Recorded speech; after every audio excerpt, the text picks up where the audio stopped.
வணக்கம். இது உங்களின் கதைச்சரம் சேனல். இன்று நாம் காணவிருப்பது கல்கி அவர்களின் சிவகாமியின் சபதம். அதிகாரம் 7. வாக்குறுதி. சக்கரவர்த்திக்கு பின்னால் கால்நடையாக வந்த ராஜ பரிவாரங்களும் இதற்குள்ளே கால்வாயின் கரைக்கு வந்துவிட்டன. மகாராஜாதிராஜ திரிபுவன சக்கரவர்த்தி குணபர மகேந்திர பல்லவேந்திரர் வாழ்க என்ற கோஷம் மந்திரி மண்டலத்தார் வீற்றிருந்த படகிலே இருந்து கம்பீரமாக எழுந்தது. மகாராஜாதிராஜ அவனி சிம்ம லலிதாங்குர சத்துருமல்ல விசித்திர சித்த மத்த விலாச சித்திரகாரப்புலி குணபர மகேந்திர பல்லவேந்திரர் வாழ்க என்ற கோஷம் கரையிலிருந்து எழுந்தது. குமார சக்கரவர்த்தி மாமல்லர் வாழ்க என்ற கோஷம் இரு பக்கங்களிலிருந்தும் எழுந்து வானலாவியது. சங்கங்களும் எக்காலங்களும் காது செவிடும்படி முழங்கின. முரசங்களும் பேரிகைகளும் 8 திசையும் அதிரும்படி ஆர்த்தன. மகேந்திர பல்லவரை தொடர்ந்து வந்த வீரர்கள் முன்னால் வந்த படகிலே ஏறி அமர்ந்தார்கள். சக்கரவர்த்தியும் குமாரரும் குதிரைகளை ஏவலாளர்களிடம் ஒப்புவித்துவிட்டு ராஜஹம்சத்தில் ஏறி வெண்கொற்ற குடையின் கீழ் தங்க சிங்காதனத்தில் அமர்ந்தார்கள். படகு 3 துறைமுகத்தை நோக்கி புறப்பட்டன.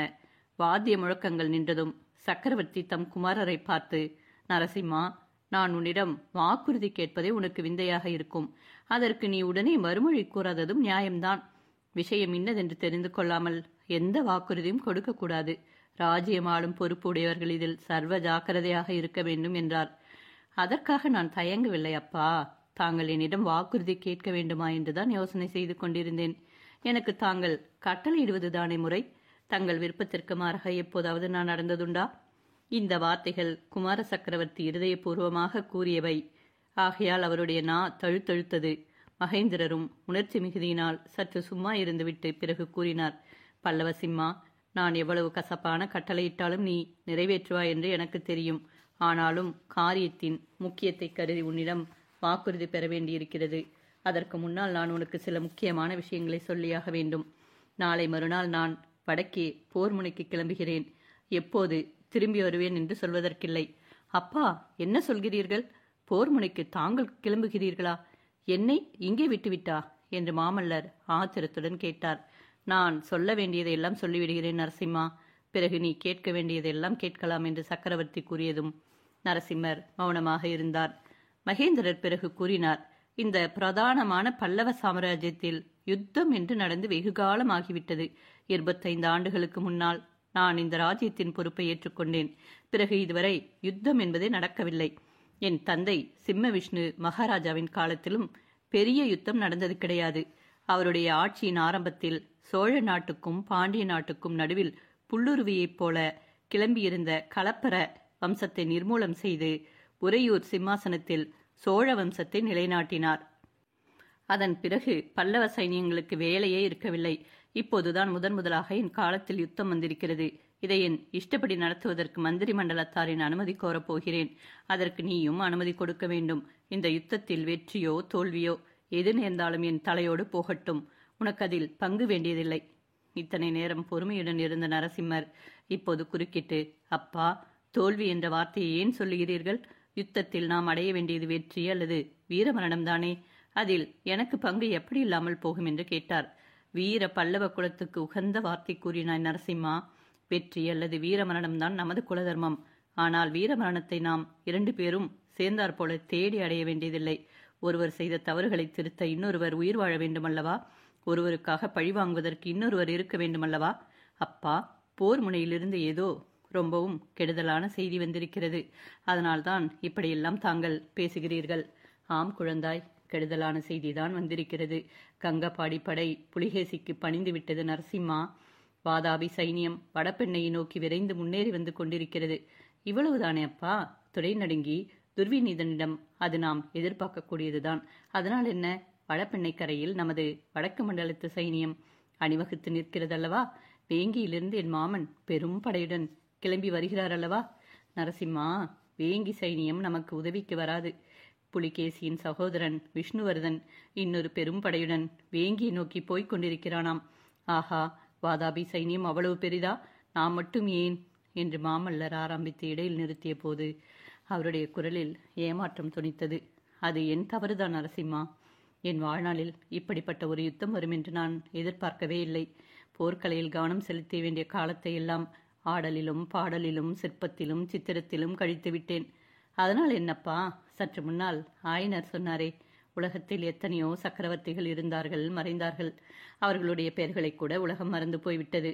ஆனால் தங்களுடைய பெயரை என்றென்றைக்கும் உலகம் மறக்க முடியாது. ஆயினும் இந்த யுத்தத்தில் நாம் ஜெயிக்காமல் போனால் மாமல்லபுரத்து மகத்தான சிற்பங்கள் எல்லாம் என்றைக்கும் நமது அவமானத்திற்கே சின்னங்களாக விளங்கும். ஒரு நாளும் இல்லை. யுத்தத்தில் தோல்வியடைந்து உயிரையும் வைத்து கொண்டிருந்தால் அல்லவா தாங்கள் சொல்கிறபடி ஏற்படும். போர்க்களத்தில் புறங்காட்டி ஓடி ஒளிந்து கொள்கிறவளையெல்லாம் உலகம் பழித்து நிந்திக்கும். வீர மரணத்துக்கு ஆயத்தமாக இருக்கும் போது அவமானத்திற்கும் பழிக்கும் நாம் ஏன் பயப்பட வேண்டும் என்று மாமல்லர் ஆத்திரத்துடன் கூறினார். முடிவில் போர்க்களத்தில் வீரமரணம் இருக்கவே இருக்கிறது.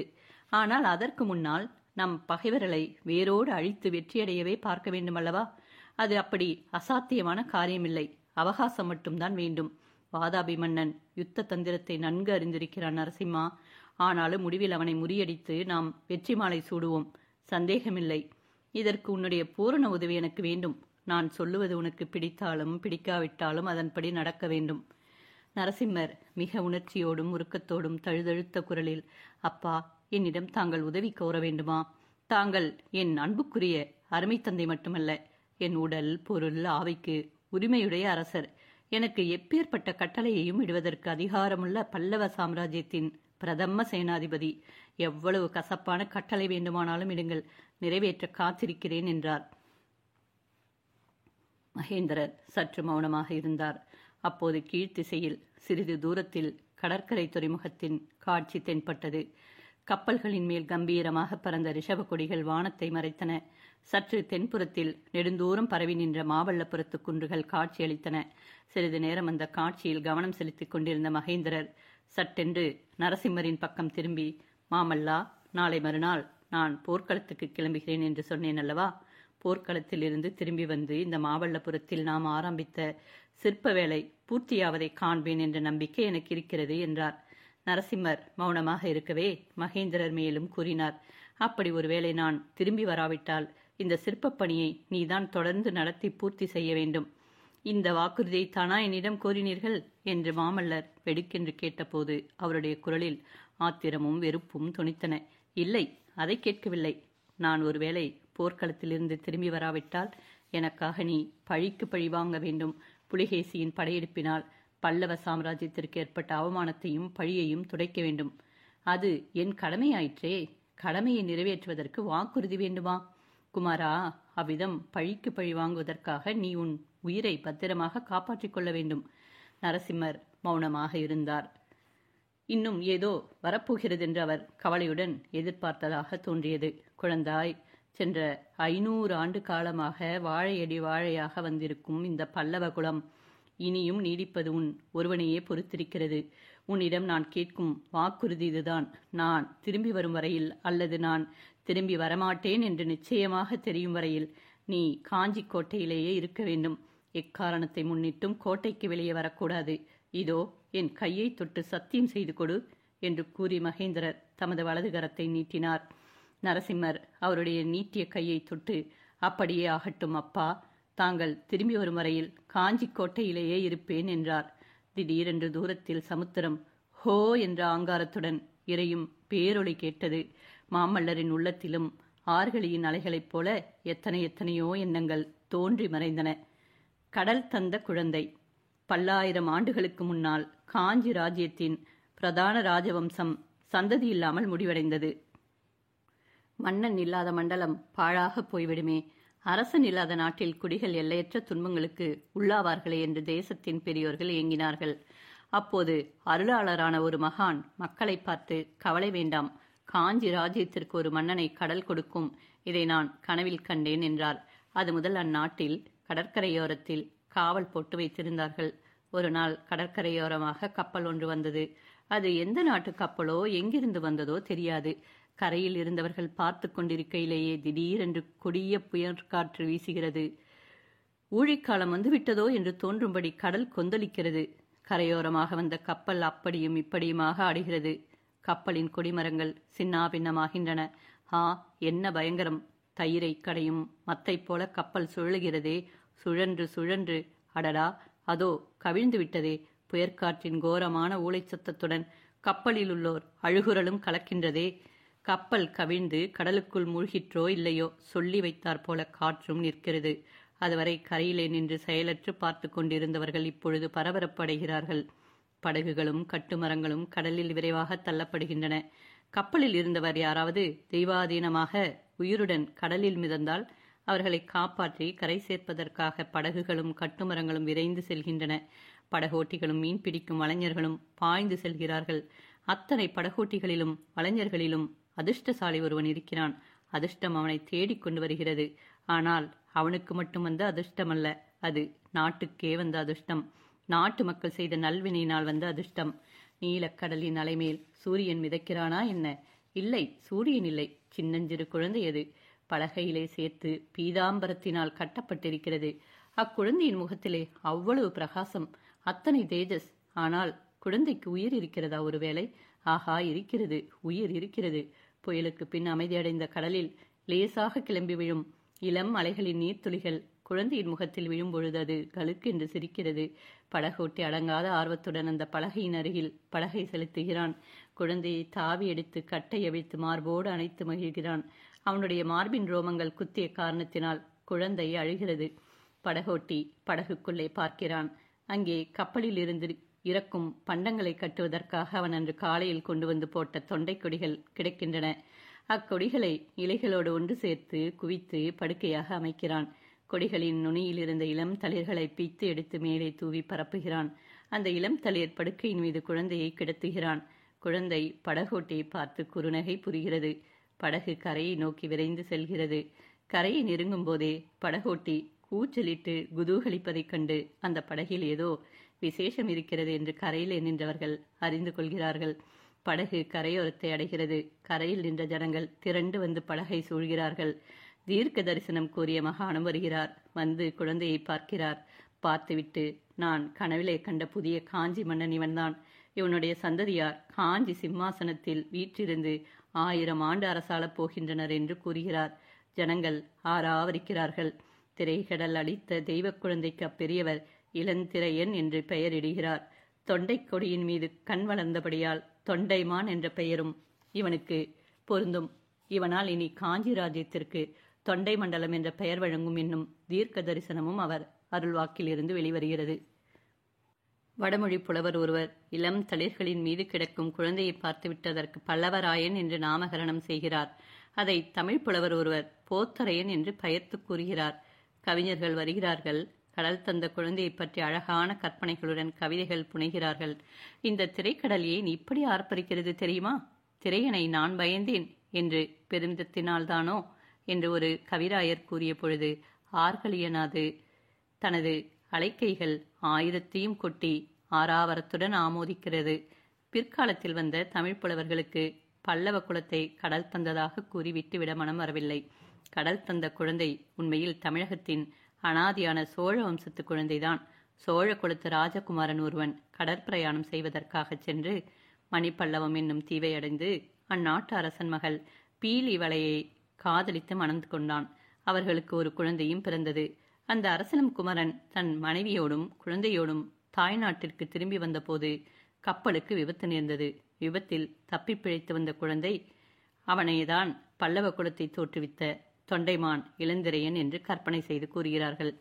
வடமொழி புலவர்களோ பாண்டவர்களின் குருவாகிய துரோணருடைய புதல்வர் அஸ்வத்தாமின் வழிவந்தவர்கள் பல்லவர்கள் என்று கூறி அதற்கு ஒரு கதை சிருஷ்டிக்கிறார்கள். கடைசியாக சமீப காலத்தில் இந்திய சரித்திர ஆராய்ச்சியில் ஈடுபட்ட ஐரோப்பிய புலவர்கள் பல்லவர்களை தந்த பெருமையை தென்னிந்தியாவிற்கோ வட இந்தியாவிற்கோ தருவதற்கு விருப்பமில்லாதவர்களாக இந்தியாவிற்கு வடமேற்கில் இருந்து வந்த அந்நியர்களாகிய சகர்தான் காஞ்சிபுரத்தை தேடி வந்து பல்லவர்களானார்கள் என்று எழுதி அதை புத்தகங்களிலும் அச்சு போட்டார்கள்.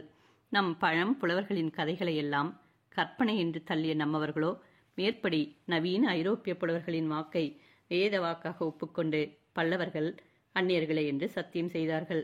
தமிழகத்தை பல வகையிலும் பெருமை தந்த காஞ்சி பல்லவர்களை அந்நியர்கள் என்று சொல்வதைப் போன்ற கட்டுக்கதை உலக சரித்திரத்தில் வேறு கிடையாது என்றே சொல்லலாம். பல்லவ குலத்தின் உற்பத்தியை பற்றிய மேற்கூறிய வரலாறுகளில் எவ்வளவு வரையில் உண்மை, எவ்வளவு தூரம் கற்பனை என்பதை இந்நாளில் நாம் நிச்சயித்து சொல்வதற்கில்லை. அந்த நாளில் அந்த குலத்தில் பிறந்தவர்களுக்கு கூட அதன் உண்மை நன்றாக தெரிந்திருக்கவில்லை. ஆனால் ஒன்று நிச்சயமாக தெரிந்திருந்தது. அதாவது பல்லவ குலத்தில் தோன்றியவர்களுக்கெல்லாம் கடற்பிரயாணத்தில் ஆசை அபரிமிதமாக இருந்தது. அந்த ஆசை அவர்களுடைய இரத்தத்தோடு ஒன்றி போயிருந்தது. கீழ்த்திசையில் கடல்களுக்கு அப்பால் தீபாந்தரங்களில் பல்லவர்களின் ஆதி பூர்வீக ரிஷபக்கொடியும் பிற்காலத்து சிங்கக்கொடியும் கம்பீரமாக பறந்தன. பல்லவர் ஆட்சி நடந்த காலத்தில் தமிழகத்திற்கும் வெளிநாடுகளுக்கும் கடல் வாணிகம் அபரிமிதமாக நடந்து வந்தது.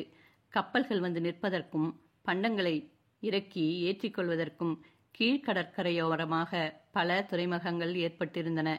அவற்றுள் முதன்மையானது மாமல்லபுரத்து துறைமுகமாகும். மாமல்லபுரத்துக்கு வடபுறத்தில் கடலானது பூமிக்குள் புகுந்து தென் திசையை நோக்கி வளைந்து சென்று மாமல்லபுரத்தை ஏறக்குறைய ஒரு தீவாக செய்திருந்தது. இவ்விதம் காஞ்சி நகருக்கு அருகில் ஏற்பட்டிருந்த இயற்கை துறைமுகமானது ஏக காலத்தில் நூற்றுக்கணக்கான கப்பல்கள் வந்து நிற்பதற்கும் பண்டங்களை ஏற்றுவதற்கும் இறக்குவதற்கும் வெகு வசதியாக அமைந்திருந்தது. மகேந்திரர் காலத்திற்கு முன்னால் அத்துறைமுகத்தீவில் பெரும்பாலும் வர்த்தகர்களின் பண்டக சாலைகளும் சுங்க மண்டபங்களும் மட்டுமே இருந்தன. படகோட்டிகளும் மீன் வலைஞரும் தான் அங்கே அதிகமாக வாசம் செய்து வந்தார்கள். மகேந்திர பல்லவர் அங்கே பல அரசாங்க அதிகாரிகளையும் சிற்பிகளையும் குடியேற்றினார். அரச குடும்பத்தினர் தங்குவதற்கு அழகிய கடற்கரை அரண்மனையை கட்டி வைத்தார். அத்துறைமுகத்தில் சிற்ப வேலை தொடங்குவதற்கு காரணமாக இருந்த தமது செல்வ புதல்வரின் பட்டப்பெயரையும் அப்புதிய பட்டினத்திற்கு அளித்தார். முதலில் அத்துறைமுகத்தில் சிற்ப வேலைகள் தொடங்க வேண்டும் என்று தந்தையும் குமாரரும் சேர்ந்து எந்த இடத்தில் தீர்மானித்தார்களோ அதே இடத்தில் சென்ற அத்தியாயங்களில் கூறிய சம்பவங்கள் நடந்த தினத்திற்கு மறுநாள் பிற்பகலில் சக்கரவர்த்தியும் மாமல்லரும் நின்று கொண்டிருந்தார்கள். கற்கோயில்கள். கடல் மல்லத்தீவின் தென்பகுதியில் விஸ்தாரமான வெட்டவெளி பிரதேசத்தில் வரிசையாக 5 சிறு குன்றுகள் நின்றன. அவற்றில் 3 குன்றுகளில் நூற்றுக்கணக்கான சிற்பிகள் வேலை செய்து கொண்டிருந்தார்கள். ஒவ்வொரு குன்றையும் குடைந்து கோயில் வடிவமாக அமைத்துக் கொண்டிருந்தார்கள். ஒரு கோயிலின் முன் மண்டபத்தை தூண்கள் வேலையாகிக் கொண்டிருந்தன. இன்னொரு கோயிலின் மேல் விமான வேலை நடந்து கொண்டிருந்தது. 3வது குன்றை அப்போதுதான் குடைய ஆரம்பித்திருந்தார்கள். சிற்பிகளும் பணியாட்களும் தங்குவதற்கான சிறு கொட்டகைகள் நெடுகிலும் காணப்பட்டன. ஆயனரின் ஆரண்ய வீட்டைச் சுற்றி நாம் பார்த்தது போன்ற நெடிதுயர்ந்த மரங்களோ அடர்ந்த செடி கொடிகளோ அந்த பிரதேசத்தில் காணப்படவில்லை. வடக்கே வெகு தூரம் மணற்பாங்காக இருந்தது. அதற்கப்பால் கடல் அலைகள் வெண்ணுரையுடன் அவ்வப்போது மேலெழும் காட்சி தோன்றியது. தெற்கிலும் மேற்கிலும் சிறு சிறு பாறைகளும் அவற்றை விட குட்டையான புதர்களும் வெகு தூரத்திற்கு காணப்பட்டன. ஆனால் வடக்கேயும் வடமேற்கேயும் பார்த்தால் முற்றும் மாறான காட்சி தென்பட்டது.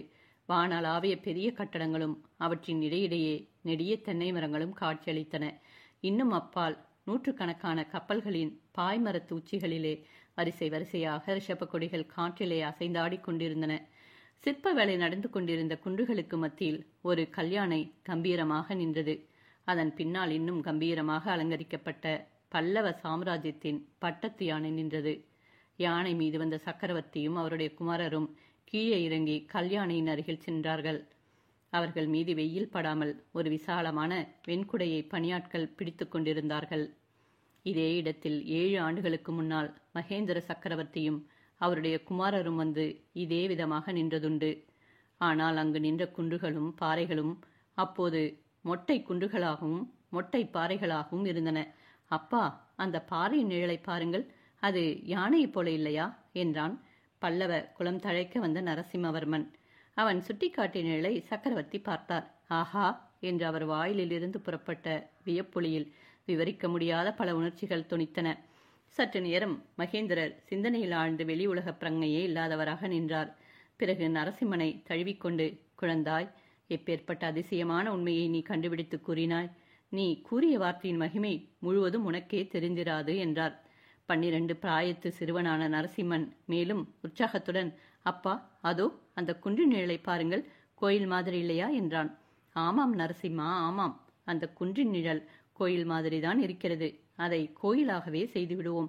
இந்த 5 குன்றுகளையும் 5 கோயில்களாக்குவோம். இன்னும் இங்குள்ள சிறு பாறைகளை யானையாகவும் சிங்கமாகவும் நந்தியாகவும் ஆக்குவோம். இந்த துறைமுகத்தை சொப்பன லோகமாக்குவோம். 1000 வருஷங்களுக்கு பிறகு இந்த துறைமுகத்துக்கு வருகிறவர்கள் எல்லோரும் பார்த்து பிரமிக்கும்படியாக செய்வோம் என்றார். சீக்கிரத்திலேயே அந்த பிரதேசத்திற்கு சிற்பிகள் பலர் சிற்றுளிகளுடன் வந்து சேர்ந்தார்கள். குன்றுகளிலும் பாறைகளிலும் வேலை செய்ய தொடங்கினார்கள். நேற்று வரை அமைதி குடிக்கொண்டிருந்த இடத்தில் நூற்றுக்கணக்கான சிற்றுளிகளின் சப்தம் கல் கல் என்று கேட்க ஆரம்பித்தது. புதர்களில் வாழ்ந்திருந்த சிறுமுயல்கள் திடீரென்று எழுந்த கல்கள் என்ற சப்தத்தை கேட்டு வெளியே வந்தன. காதுகளை தூக்கி கொண்டு ஒரு நிமிஷம் வியப்புடன் கவனித்தன. பின்னர் அந்த இடத்தில் இருந்த ஓட்டம் பிடித்தன. அன்று தொடங்கிய சிற்பப்பணி இன்றைக்கும் அங்கே தொடர்ந்து நடந்து கொண்டிருந்தது.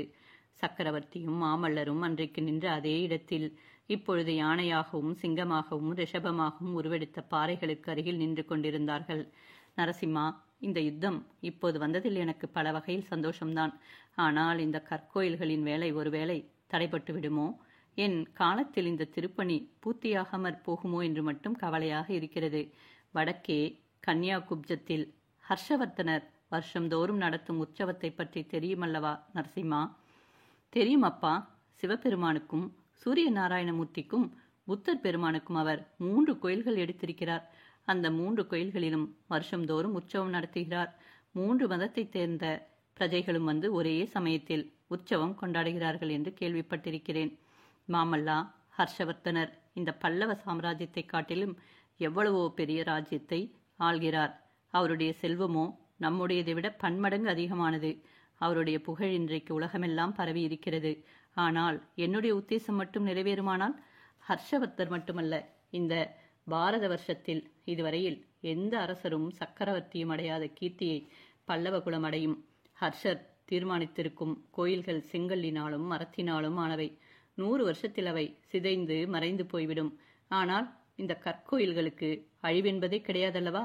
இக்கோயில்களில் எந்த தெய்வங்களை எழுந்தருளச் செய்ய போகிறீர்கள் அப்பா? சிவபெருமான், பார்வதி தேவி, விநாயகர், சுப்பிரமணியர், சண்டிகேஸ்வரர் ஆகிய பஞ்சமூர்த்திகளுக்குத்தான் இந்த 5 கோயில்களும் அல்லவா? இல்லை நரசிம்மா, ஹர்ஷவர்த்தனரை காட்டிலும் அதிகமாக ஒரு காரியம் செய்ய போகிறேன். இந்த தமிழகத்தில் பரவியுள்ள 4 பெரிய சமயங்களுக்கும் 4 கோயில்களை அர்ப்பணம் செய்ய போகிறேன். ஒரு கோயிலில் சிவபெருமானும் பார்வதி தேவியும் வீற்றிருப்பார்கள். 2ஆம் கோயிலில் திருமாலும் திருமகளும் குடிகொள்ளுவார்கள். 3ஆம் கோயிலை புத்தர் பெருமானின் பெரிய விக்கிரகம் அலங்கரிக்கும். 4ஆம் கோயிலில் சமண சமயத்தை ஸ்தாபித்த வர்த்தமான மகாவீரர் எழுந்தருளுவார். ஹா என்று பெருவியப்புடனும் பெருமிதத்துடனும் மாமல்லர் கூறினார். ஆம் நரசிம்மா, உண்மையில் நான் சமண சமயத்திலிருந்து விலகி சைவத்தை தழுவியதே நமது ராஜ்யத்தில் இத்தகைய சமய சமரசத்தை நிலைநாட்டுவதற்காகத்தான். சைவ சமயமானது மற்ற சமயங்களையும் சம உணர்வுடன் கருதி போற்ற இடம் தருகிறது. மற்ற சமயங்களோ அவ்விதம் இடம் கொடுப்பதில்லை. இதை முன்னிட்டே சைவத்தை மேற்கொண்டேன். நமது சாம்ராஜ்யத்தில் உள்ள 4 பெரிய சமயங்களுக்கும் சமமான கௌரவம் கொடுத்து போற்ற எண்ணினேன். இதையெல்லாம் வெளியிடுவதற்கு என்மேல் புத்தர்களும் சமணர்களும் கொண்டுள்ள கோபம் தணியும் காலத்தை எதிர்நோக்கிக் கொண்டிருந்தேன். அதற்குள்ளே சமண முனிவர்கள் அவசரப்பட்டு எல்லா காரியத்தையும் கெடுத்து விட்டார்கள். சமண முனிவர்கள் கெடுத்து விட்டார்களா? ஆமாம், அவர்களால் வந்ததுதான் இந்த யுத்தம். சமண காஞ்சியிலிருந்து 4 புறங்களுக்கும் புறப்பட்டு சென்ற சமண முனிவர்கள் சும்மா இருந்து விடவில்லை. நம் நெடுநாளைய சிநேகிதர்களை கூட நம் விரோதிகளாக்கி விட்டார்கள். இந்த கங்கைப்பாடி துர்விநீதனுடைய தந்தைக்கு முடிசூட்டியது யார் தெரியுமா? உன் பாட்டனார் சிம்ம விஷ்ணு மகாராஜாதான். அந்த துர்விநீதன் இப்போது தமது பரம்பரை விரோதியான சளுக்க மன்னனுடன் சேர்ந்து கொண்டிருக்கிறான். புலிகேசியின் படைவீட்டின் ஜைன மகாகவி ரவிகீர்த்தியும் துர்விநீதனுடைய குரு பூஜ்யபாதரும் இருக்கிறார்களாம். சைனியத்துடன் சேர்ந்து அவர்களும் வந்து கொண்டிருக்கிறார்களாம். உலகப்பற்றற்ற முனிவர்களும் அதிலும் கொல்லாமை விரதம் கொண்ட சமண குருக்கள் போர்க்களத்திற்கு வருவது என்றால் ஆஹா, அவர்களுக்கு என்மேல் எவ்வளவு துவேஷம் ஏற்பட்டிருக்க வேண்டும். அதை பற்றி என்ன கவலையப்பா? சமண முனிவர்கள், புத்த பிக்ஷுக்கள் எல்லோரும் நம் விரோதிகளுடன் சேரட்டும். திருநேந்திரதாரியான சிவபெருமான் அருளாலும் சக்கராயுதத்தை ஏந்திய திருமாலின் கிருபையினாலும் நாம் வெற்றி கொள்வோம். வெற்றி தோல்வியை பற்றி நான் அவ்வளவாக கவலைப்படவில்லை. என்னுடைய நோக்கத்திற்கு இடையூறு நேர்ந்து விட்டதே என்றுதான் வருத்தப்படுகிறேன் என்று சக்கரவர்த்தி கூறிய போது அவருடைய குரலில் துயரம் துணித்தது. மாமல்லர் சற்று மௌனமாக இருந்துவிட்டு, 5ஆம் கோயில் எந்த தெய்வத்திற்கு அர்ப்பணம் செய்ய எண்ணி இருந்தீர்கள் அப்பா என்று கேட்டார். மேலை நாடுகளில் சில காலமாக புதிதாக ஒரு மதம் ஸ்தாபனமாகி இருக்கிறதாம். அதை ஸ்தாபித்த அவதார புருஷரின் பெயர் இயேசு கிறிஸ்து என்று சொல்கிறார்கள். அந்த புதிய மதத்தை பற்றிய விவரங்கள் இன்னும் எனக்கு தெரியவில்லை. தெரிந்தவுடனே அந்த புதிய மதத்தின் தெய்வம் எதுவோ அதை அந்த 5ஆம் கோயிலில் எழுந்தருளச் செய்ய எண்ணியிருந்தேன். ஆனால் அதெல்லாம் பகற்கனவாக போய்விடும் போலிருக்கிறதே. மகேந்திரரின் யோசனைகளை கேட்டு பிரமித்த மாமல்லர், ஏன் பகற்கனவாக போக வேண்டும்? யுத்தத்தினால் இந்த சிற்பப்பணி ஏன் தடைபட வேண்டும் என்று கேட்டார். தடைபடாமல் இருக்க வேண்டும் என்பதுதான் என் ஆசை. யுத்தம் முடிவதற்குள்ளே இந்த 5 கோயில்களும் பூர்த்தியாக வேண்டும் என்று விரும்புகிறேன். அதற்காகவே ஆயனரை இன்றைக்கு இங்கே வர சொல்லியிருக்கிறேன். அவர் நடுக்காட்டில் போய் உட்கார்ந்திருப்பதால் வேலை நிதானமாக நடக்கிறது. அவரை இங்கேயே தங்கி வேலையை துரிதமாக முடிக்கும்படி சொல்லப் போகிறேன். அதோ ஆயனரும் வந்துவிட்டார். நரசிம்மர் ஆவலுடன் திரும்பி பார்த்தார். அவருடைய ஆவல் பூர்த்தியாயிற்று. சற்று தூரத்தில் வந்து கொண்டிருந்த சிவிகையில் ஒரு பக்கத்தில் ஆயனர் எட்டி பார்த்து கொண்டிருந்தார். மற்றொரு பக்கம் பட்ட பகலில் பூரணச்சந்திரன் பிரகாசிப்பது போல ஒரு காட்சி தென்பட்டது. அந்த பூரணச்சந்திரன் சிவகாமியின் வதனச்சந்திரன் தான் என்று சொல்லவும் வேண்டுமோ? ஒரு குதிரை. பல்லவ சக்கரவர்த்தியையும் அவருடைய திருக்குமாரரையும் பார்த்தவுடனே சற்று தூரத்திலேயே சிவிகை தரையில் இறக்கப்பட்டது. ஆயனரும் சிவகாமியும் சிவிகையிலிருந்து இறங்கி பயபக்தியுடன் நடந்து வந்தார்கள்.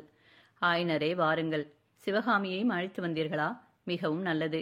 பிரயாணம் சௌகியமாக இருந்ததா என்று சக்கரவர்த்தி கேட்டார். பல்லவேந்திரா, தங்களுடைய குடைநிழலின் கீழ் பிரயாணம் சௌகியமாக இருப்பதாக கேட்கிறீர்களே என்று கூறிய வண்ணம் ஆயனர் அருகில் வந்து வணங்கினார். அவருக்கு பின்னால் அடக்கத்துடன் வந்த சிவகாமியும் சக்கரவர்த்தியை நமஸ்கரித்தாள். அவளுடைய உள்ளத்தில் சக்கரவர்த்தியிடம் பக்தியும் மரியாதையும் நிறைந்திருந்தன. அதே சமயத்தில் இன்னதென்று தெரியாத ஒரு வகை பயமும் குடிகொண்டிருந்தது. சிவகாமி, உனக்கு மங்களம் உண்டாகட்டும். உன்னிடம் அடைக்கலம் புகுந்திருக்கும் பரத சாஸ்திர கலை மேலும் மேலும் வளர்ந்து பூரணமடையட்டும் என்று மகேந்திர பல்லவர் ஆசி கூறிவிட்டு ஆயனரை பார்த்து சொல்லத் தொடங்கினார். ஆயனரே, இன்றைக்கு உங்கள் பிரயாணம் சௌகரியமாக இருந்தது என்று சொன்னீர்கள் அல்லவா? இனி நெடுகிலும் அப்படியே இருக்கும் என்று சொல்வதற்கில்லை. இந்த யுத்தம் முடியும் வரையில் சாலையிலே சைன்யங்கள் நடமாட்டம் அதிகமாக இருக்குமாகையால் இன்னும் கொஞ்சம் காலத்திற்கு நீர் இங்கேயே வந்து தங்கியிருப்பது நல்லது. ஆயனருக்கு தூக்கி வாரி போட்டது. ஆரண்ய வீட்டில் அரைகுறையாக செய்யப்பட்டு கிடந்த நடன சிற்ப உருவங்கள் எல்லாம் அவருடைய கண்முன்னால் நின்றன. பல்லவேந்திரா என்று ஏதோ சொல்லத் தொடங்கினார். மகேந்திரர் தமது குரலை சிறிது கடுமைப்படுத்தி கொண்டு, மறுவார்த்தை வேண்டாம். நீரும் உமது புதல்வியும் நாளை முதல் இங்கே வந்துவிட வேண்டியது இது நமது ஆங்கை என்றார். ஆயனர் நடுங்கியவராக, பல்லவேந்திரா, தங்கள் ஆங்கைக்கு மறுவார்த்தை உண்டோ? அவ்விதமே செய்கிறேன் என்றார். ஆயனரே, இந்த கோயில்களை எவ்வளவு சீக்கிரமாக வேலை செய்யலாமோ அவ்வளவு சீக்கிரமாக முடிக்க வேண்டும். கோயில்கள் பூர்த்தியாகும் வரையில் நீர் வேறு எந்த வேலையும் கவனிக்க வேண்டியதில்லை. இந்த வேலைக்காக நீர் எப்போது எவ்வளவு திரவியம் கேட்டாலும் கொடுக்கும்படியாக தானாதிகாரிக்கு கட்டளையிட்டிருக்கிறேன். இன்னும் உமக்கு வேண்டிய ஆட்களையும் வேறு வசதிகளையும் உடனுக்குடன் அனுப்பும்படி ஏற்பாடு செய்திருக்கிறேன். எந்த காரணத்தினாலாவது காரியம் குந்தகப்படுவதாக இருந்தால் நீர் குமார சக்கரவர்த்திக்கு செய்தி அனுப்பி வேண்டியதை தெரியப்படுத்தலாம் என்று சக்கரவர்த்தி கூறியதும் அருகில் நின்ற மாமல்லரை ஆயனர் நோக்கினார். ஆம் ஆயனரே, இனி சில காலத்துக்கு உமக்கு வேண்டியதையெல்லாம் மாமல்லரிடம்தான் தெரியப்படுத்த வேண்டும். நாளைய தினம் பல்லவ சைனியத்துடன் நான் போர்க்களத்திற்கு புறப்பட்டுச் செல்கிறேன். நான் திரும்பி வரும் வரையில் பல்லவ சாம்ராஜ்யத்தை நிர்வகிக்கும் சகல பொறுப்புகளையும் மந்திரி மண்டலத்தார் மாமல்லருக்கு அளித்திருக்கிறார்கள். நாளை முதல் மாமல்லர்தான் சக்கரவர்த்தி என்றார் மகேந்திர பல்லவர். சக்கரவர்த்தி ஆயனரிடம் சற்று கடுமையான குரலில் கூறி வந்த மொழிகளை கேட்டு கவலையும் பயமும் கொண்டிருந்த சிவகாமி அவருடைய கடைசி வார்த்தைகளை கேட்டதும் அளவில்லாத குதூகலம் அடைந்தாள். அவளுடைய மனதில் பலவித இன்பகரமான எண்ணங்கள் பொங்கி ததுமின. அவற்றுள் முக்கியமானது மாமல்லர் இப்பொழுது போர்க்களத்துக்கு போகவில்லை என்பதுதான். அதனோடு சக்கரவர்த்தியும் போய்விடுகிறார். மாமல்லர் சக்கரவர்த்திக்குரிய சர்வாதிகாரங்களுடன் இருக்கப் போகிறார். இனி அவரும் தானும் அடிக்கடி சந்திப்பதற்கு தடையொன்றும் இராது. தாமரை குளக்கரையில் மாமல்லரை சந்தித்து அளவலாவதை பற்றிய பகற்கனவுகள் சிவகாமியின் உள்ளத்தில் எழுந்தன. முகத்தில் அவளை அறியாமல் முறுவல் தோன்றியது. ஆசை ததும்பிய கண்களினால் மாமல்லரை அவள் நோக்கினாள். ஆனால் ஐயோ, இதென்ன? அவருடைய கருணை ததும்பும் முகத்தில் இப்பொழுது ஏன் இந்த கடுகடுப்பு? தன்னை ஏன் அவர் திரும்பி பார்க்கவில்லை? ஒருவேளை தான் அவ்விடம் வந்ததே அவருக்கு பிடிக்கவில்லையோ? பின்னரும் 2-3 தடவை சிவகாமி மாமல்லரின் முகத்தை ஆவலுடன் நோக்கினாள். அவர் அவள் பக்கம் பார்க்கவே இல்லை. நேற்று தாமரை குளத்தில் அகன்ற கண்களால் விழுங்கி விடுபவர்களைப் போல தன்னை பார்த்தவர், பின்னர் வீட்டிலே சக்கரவர்த்தியும் ஆயனரும் பேசிக்கொண்டிருந்த பொழுது அடிக்கடி கண்களினாலே தன்னுடன் ரகசியம் பேசியவர், இப்போது தன்னை பார்க்கவும் விரும்பாதவர் போல இருப்பதன் காரணம் என்ன? சிவகாமியின் கண்களில் கண்ணீர் ததும்பும் போலிருந்தது. அவள் விரைவாக அங்கிருந்து அப்பால் சென்று ஒரு பாறையின் பின்னால் ஒதுங்கி நின்றாள். ஆனால் நரசிம்மருடைய மனநிலை உண்மையில் எவ்வாறு இருந்தது? ஆம், அவர் கோபம் கொண்டுதான் இருந்தார். ஆனால் யார் மீது என்பதை நாம் அறியோம். அது நரசிம்மருக்கே தெரிந்திராத போது நமக்கு எப்படி தெரிந்திருக்க முடியும்? மாமல்லருடைய உள்ளத்திலே சிவகாமியிடம் பிரேமை பொங்கிக் கொண்டிருந்தது. சிவிகையிலே அவளுடைய திவ்ய வதனத்தை பார்த்ததும் அவருக்கு எல்லையில்லாத குதூகலம் ஏற்பட்டது. உடனே ஓடிச் சென்று அவளை வரவேற்க வேண்டுமென்றும் கையை பிடித்து சிவிகையிலிருந்து இறுக்கிவிட வேண்டுமென்றும் அவள் பொங்கிற்று. அதெல்லாம் முடியாமல் போகவே அவரது ஆசை கோபமாக மாறியது. அந்த கோபமானது எல்லாவற்றையும் எல்லோரையும் தழுவி நின்றது. பெரிய சாம்ராஜ்யத்துக்கு உரிமையுடன் பிறந்த தமது பிறப்பின் மேலேயே கோபம் கொண்டார். எதற்காக சக்கரவர்த்தியின் அரண்மனையிலே நாம் பிறந்திருக்க வேண்டும்? ஏழை சிற்பியின் மகனாக ஏன் பிறந்திருக்க கூடாது என்று எண்ணினார். தான் போர்க்களத்திற்கு போகப் போவதில்லை என்று தந்தை சொன்னதும் சிவகாமியின் முகத்தில் பூத்த புன்முறுவல் அவருடைய கோபத்திற்கு தூபம் போட்டது போலாயிற்று. போர்க்களத்திற்கு போகாமல் அரண்மனையில் உட்கார்ந்திருப்பது அவமானம் என்பதை அவள் உணரவில்லை. போர்க்களத்திற்கு போகாவிட்டாலும் அவளை அடிக்கடி பார்க்கவாவது முடியப் போகிறதா? அதுவும் இல்லை. காஞ்சி கோட்டையை விட்டு வெளிக்கிளம்பக்கூடாது என்று தந்தை வாக்குறுதி வாங்கிக் கொண்டிருக்கிறார். இதையெல்லாம் அறியாமல் சிவகாமி புன்னகை பூத்து மகிழ்கிறாள். இம்மாதிரி எண்ணங்களினால் நரசிம்மருடைய கோபம் மேலும் மேலும் வளர்ந்து கொண்டு வந்தது. மனோலோகத்தில் இந்த நாடகம் நடந்து கொண்டிருக்கையில் சக்கரவர்த்தி மாயனரும் தொடர்ந்து பேசிக் கொண்டிருந்தார்கள். பேசும் போதே தம்முடைய முகத்தையும் மாமல்லருடைய முகத்தையும் ஆயனர் மாறி மாறி ஏறிட்டு பார்ப்பதை கவனித்த சக்கரவர்த்தி, ஆயனரே, ஏதாவது கோரிக்கை உண்டா? என்னிடமோ மாமல்லரிடமோ தெரியப்படுத்த வேண்டியது ஏதாவது இருக்கிறதா என்று வினவினார். ஆயனர் தயங்கி தடுமாறி, ஆம் பல்லவேந்திரா, எனக்கு ஒரு குதிரை வேண்டும் என்றார். என்ன கேட்டீர்? நல்ல குதிரை ஒன்று வேண்டும். குதிரையா? குதிரை வேண்டும் என்றா கேட்டீர்? ஆயனரே, இந்த பல்லவ சாம்ராஜ்யத்தை நீங்கள் கேட்டிருக்கலாம். நன்றாக குதிரை கேட்டீர்கள் ஆயனரே. தென்னாடு என்றும் கண்டிராத மகா பெரிய யுத்தம் வந்திருக்கிறது என்று உமக்கு தெரியாதா? காஞ்சியிலிருந்து தினம்தோறும் எத்தனை தூதர்கள் நாலா பக்கங்களுக்கும் போக வேண்டியிருக்கும் என்று தெரியாதா? குதிரையை தவிர வேறு ஏதாவது கேளும் என்று சக்கரவர்த்தி சராமறையாக பொழிந்து நிறுத்தினார். மகேந்திர பல்லவர் இவ்வளவு படபடப்புடன் பேசி கேட்ட ஆயனர் அறியாதவராதலால் மிரண்டு ஸ்தம்பித்து நின்றார். ஓஹோ, உமக்கு வேறு ஒன்றும் வேண்டாம், குதிரைதான் வேண்டும் போலிருக்கிறது. பல்லவ சாம்ராஜ்யத்தின் மகா சிற்பி ஒரு குதிரையை ஞாசித்தார். அதை மகேந்திர பல்லவன் கொடுக்கவில்லை என்ற பழிசொல் எனக்கு வேண்டாம். குதிரை தருகிறேன். ஆனால் எதற்காக என்று மட்டும் சொல்லும். நீரும் சிவகாமியும் பிரயாணம் செய்வதற்கு வேண்டிய சிவிகைகளும் சிவிகை தூக்கும் ஆட்களும் இருக்கிறார்கள் அல்லவா? பின் குதிரை எதற்கு என்று சக்கரவர்த்தி கேட்டு நிறுத்தினார். ஆயனர் சற்று தைரியமடைந்து, பல்லவேந்திரா, மிகவும் முக்கியமான ஒரு காரியத்தை முன்னிட்டுத்தான் கேட்டேன். ஆனால் அதனாலே யுத்த காரியங்கள் தடைபடுவதாக இருந்தால் என்று நிறுத்தினார். அந்த முக்கியமான காரியம் என்ன? எனக்கு தெரியாமல் தெரிய வேண்டுமல்லவா? அல்லது ஏதேனும் ரகசியமா ஆயனரே? பிரபு, ரகசியம்தான். ஆனால் தாங்கள் அறியக்கூடாத ரகசியம் அல்ல. அஜந்தா வர்ண சித்திரங்களின் ரகசியத்தை அறிய வேண்டும் என்று எத்தனையோ தடவை நாம் பேசிக்கொண்டதில்லையா? அந்த வர்ண ரகசியத்தை அறிந்தவர் ஒருவர் நாகார்ஜுன பர்வதத்தில் உள்ள புத்த சங்கிராமத்தில் தற்சமயம் இருக்கிறார். இதை முன்னமே ஏன் சொல்லவில்லை ஆயனரே? அவ்வளவு முக்கியமான காரியம் என்று தெரிந்திருந்தால் ஆட்சேபமே சொல்லியிருக்க மாட்டேனே. அஜந்தாவின் அற்புத சித்திரங்களை நேரில் போய் பார்த்து வர வேண்டும் என்ற ஆசையினால் வாதாபி புலிகேசியிடம் சிநேகம் செய்து கொள்ள வேண்டும் என்று கூட ஒரு காலத்தில் எண்ணியிருந்தேன். அதெல்லாம் பகற்கனவாக போய்விட்டது. போகட்டும், குதிரை அவசியம் தருகிறேன் ஆயனரே. குதிரை மட்டும் போதுமா? இன்னும் ஏதாவது வேண்டுமா? பல்லவேந்திரரின் ரிஷபலட்சணை பதித்த பிரயாணச் சீட்டும் வேண்டும். இது யுத்த காலம் அல்லவா? அதுவும் தருகிறேன். இவ்வளவு முக்கியமான காரியத்துக்கு யாரை அனுப்புவதாக உத்தேசம் ஆயனரே? ஒருவேளை நீரே போவதாக உத்தேசமா? எனக்கு குதிரை ஏறவே தெரியாது பிரபு. என்னுடைய சீடன் ஒருவனை அனுப்புகிறேன். பகைவர் படைகள் வரும் வழியிலே அவன் போக வேண்டியிருக்குமே. கையில் நல்ல ஆயுதம் எடுத்து போக வேண்டும். இதோ இந்த வேலை அவனிடம் கொடுத்து அனுப்புங்கள் என்று கூறி சக்கரவர்த்தி நரசிம்மரிடமிருந்து தாம் வாங்கி வைத்திருந்த வேலை நீட்டினார். ஆயனர் சற்று தயங்கி நிற்கவே, ஏன் தயக்கம்? இந்த வேல் நீர் அனுப்பப் போகும் வாலிபனுடைய வேல்தான். மத யானையின் கோபத்திலிருந்து உம்மையும் சிவகாமியையும் பாதுகாத்த ஆயுதம்தான். பரஞ்சோதி இதை வாங்கிக் கொள்ள ஆட்சேபிக்க மாட்டான் என்றார் சக்கரவர்த்தி. இதை கேட்ட ஆயனர் மட்டுமல்ல, நரசிம்மரும் சிவகாமியும் கூட ஆச்சரிய கடலில் மூழ்கினார்கள். ஆயனர் தட்டு தடுமாறி, பல்லவேந்திரா, தங்களுக்கு எப்படி தெரிந்தது என்றார். புத்த பகவான் என் கனவிலே வந்து சொன்னார். அன்று உம் வீட்டில் நம்முடைய சிலைக்கு பின்னால் ஒளிந்திருந்தவர்களை பற்றியும் புத்தர் எனக்கு கூறினார்.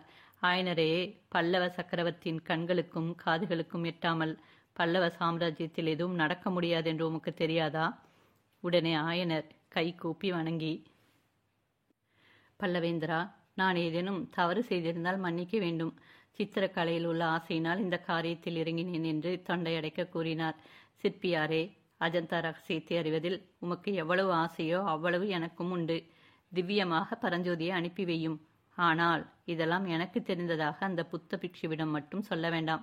ஏனோ தெரியவில்லை, பௌத்தர்களுக்கு என் பேரில் இல்லாத சந்தேகங்கள் எல்லாம் தோன்றுகின்றன. புத்த பகவானிடம் எனக்குள்ள பக்தியை அவர்கள் அறியவில்லை. ஆயனரே, குன்றை குடைந்து அமைக்கும் இந்த 5 கோயில்களில் ஒன்றில் புத்த பகவானுடைய பிரம்மாண்டமான சிலையொன்றை செய்து வைக்கப் போகிறேன். அதை பற்றித்தான் நீர் வரும்பொழுது மாமல்லரிடம் சொல்லிக் கொண்டிருந்தேன் என்றார் சக்கரவர்த்தி. இவ்விதம் இங்கு ரசமான சம்பாஷணை நடந்து கொண்டிருந்த பொழுது பாறை ஓரத்தில் சற்று மறைவாக நின்று இதையெல்லாம் கேட்டுக்கொண்டிருந்த சிவகாமியின் உள்ளத்தில் பலவிதமான எண்ணங்கள் அலையெறிந்து எழுந்தன. இந்த சக்கரவர்த்தி தான் எவ்வளவு சதுரராக இருக்கிறார். புத்த பிக்ஷுவை பற்றி மாமல்லரிடம் நாம் எச்சரிக்கை செய்ய வேண்டும் என்றிருக்க, இவருக்கு ஏற்கனவே எல்லாம் தெரிந்திருக்கிறதே. இவரிடம் எதையும் மறைத்து வைக்க முடியாது போலிருக்கிறதே. ஒருவேளை நம்முடைய ரகசியத்தையும் இவர் அறிந்திருப்பாரோ? அதனால்தான் ஒருவேளை குமார சக்கரவர்த்தி நம்மிடம் எவ்வளவு பாராமுகமாக இருக்கிறாரோ? நாம் ஏதேனும் தவறு செய்து விட்டோமா? இவ்விதம் எண்ணாததெல்லாம் எண்ணி அவள் உள்ளம் ஏங்கிற்று. விரைவிலே குமார சக்கரவர்த்தியை தனிமையில் பார்த்து அவருடைய கோபத்திற்கு காரணம் தெரிந்து கொண்டால் அன்றி அவளுக்கு மனசாந்தி ஏற்படாததென்று தோன்றியது. தற்செயலாக சிவகாமியின் பார்வை கீழே தரையில் கிடந்த ஒரு காவி கட்டியின் மேல் வீழ்ந்தது. சட்டென்று ஒரு யோசனை தோன்றிற்று. அந்த காவி கட்டியை குனிந்தெடுத்து கொண்டு பாறையில் சித்திரம் வரையலானாள். குளத்தின் தண்ணீருக்கு அடையாளமாக அலையை போன்ற இருக்கோடுகளை இழுத்தாள். அதன் மேல் ஒரு தாமரை பூவை வரைந்தாள். பக்கத்தில் 2 தாமரை முட்டுகளையும் போட்டாள். குளத்தின் கரையிலே ஒரு மான்குட்டியின் சித்திரத்தை எழுதினாள். எழுதும் போதே கடைக்கண்ணால் பார்த்து நரசிம்மவர்மர் தன்னை கவனிப்பதை தெரிந்து கொண்டாள். சித்திரம் எழுதி முடித்ததும் சிவகாமியின் மனதில் அமைதி ஏற்பட்டது. அந்த சித்திரத்தில் அடங்கிய செய்தியை நரசிம்மவர்மர் கட்டாயம் தெரிந்து கொள்வார். மற்றவர்களுக்கோ அதில் அர்த்தம் ஒன்றும் இராது. ஏதோ கிறுக்கி இருக்கிறது என்றுதான் எண்ணிக்கொள்வார்கள். குமார சக்கரவர்த்திக்கு தன்னிடம் அன்பு உண்டென்பது உண்மையானால் இந்த சித்திரத்தை பார்த்துவிட்டு அவசியம் அவர் தாமரை குளத்திற்கு வந்து சேருவார். அன்று மாலை சக்கரவர்த்தியும் குமாரரும் குதிரைகளின் மேல் ஏறி காஞ்சிக்கு ராஜபாட்டை வழியாக கிளம்பினார்கள். அந்த பாதை மத்தியானம் அவர்கள் வந்திருந்த 5 குன்றுகளின் ஓரமாகத்தான் சென்றது. அவ்விடத்திற்கு வந்ததும் நரசிம்மர் சற்று பின்வாங்கினார். சிவகாமி சித்திரம் எழுதிய பாறைக்கு அருகில் வந்ததும் குதிரையை நிறுத்திவிட்டு கீழே இறங்கினார். அங்கே எழுதியிருந்த சித்திரத்தை பார்த்ததும் அவருடைய முகம் அந்த தாமரையைப் போலவே மலர்ச்சியடைந்தது. தரையில் கிடந்த அதே காவிக்கட்டியை அவரும் எடுத்து மானுக்கும் தாமரைக்கும் நடுவில் ஒரு வேலின் சித்திரத்தை எழுதினார்.